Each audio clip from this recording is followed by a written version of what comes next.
This is the third week since floods swept through the province of KwaZulu-Natal, claiming hundreds of lives and causing damage to infrastructure.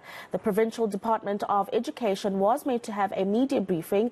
It's since been cancelled. Our reporter Lethiwe Mdluli is with the MEC Kwazi Mshengu, and let's cross live to her. A very good morning to you, Lethiwe. Maybe just give us a sense of what was supposed to take place in that particular briefing, why it's cancelled, and this an update on the mop-up operations that are currently taking place across various parts of the province. Well, Rafiwa, good morning. The Department of Education in the province was meant to give a briefing on the infrastructure upgrades that they are currently undertaking since the floods 3 weeks ago. But of course, that has been cancelled. We are this morning in Ubuhlebe Sizwe Secondary High School, where the MEC is currently rolling out the ICT program. But I have a moment with him where I'll be asking him about the infrastructure issues that they've been dealing with since the floods, and also just get a short update on how they are dealing with this and their plans. I'm now joined by the MEC Kwazi Mshengu. Mr. Mshengu, thank you so much for joining us at eNCA. We do know that there was a media briefing that was set to take place regarding an update on the infrastructure issues that you've been facing. We know a lot of schools were affected, but give us a short update on how it's going so far, your plans as the Department of Education as well. So far, things are normalizing a bit. As we indicated earlier on, that it will take us a bit of time to get everything to normality. You will recall that we reported that 630 schools were affected. And those 630 schools have been categorized into three. The first group is the one where damages can be repaired through norms and standards, which is the money that is given to school. And the work is already undergoing, or rather those schools are undergoing the repairs in those schools. There's a group of about 40 schools which will be repaired by the districts, and then the rest will be repaired by the head office. We have decided that we will reprioritize from within the baseline to try and cover the damage, or rather repair the schools that have been damaged, while we are waiting for the money at least from the disaster relief fund, which has not been given to us. But we could not really fold our hands because the impact on teaching and learning was too huge. We had also reported that there were 101 schools that were inaccessible.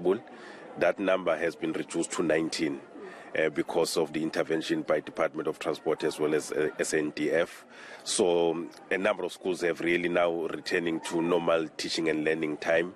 We are hoping that in the next coming weeks we should be able to get everyone back in school. Now, in terms of those schools that are still inaccessible, 19 of them you said, of course teaching and learning has been affected, and there is going to be an exam season, and come December, learners will need to produce their cards. Of course, they are losing time. What is the plan with those schools? We have put together the recovery plan. We will have to consult it with the different stakeholders like the unions and the SGPs, which will enable the learners that have lost time to really recover before the final examinations. That will include, in certain instances, adding an hour or two during the day of teaching and learning, using weekends. We are also going to fully utilize the winter holidays to make sure that the time lost is recovered. But that plan is now being consulted with the union so that everyone in the sector actually agrees to the plan and adopt it, because it will be important that even the educators buy into this plan, the SGPs and all of us, so that there are no disturbances when we roll it out. MEC, as a department, do you know how many teachers you lost due to the flooding? Well, there's only one educator that we lost, unfortunately, one food handler, and about 54 learners that unfortunately lost their life. So those are the fatalities that we suffered in the sector.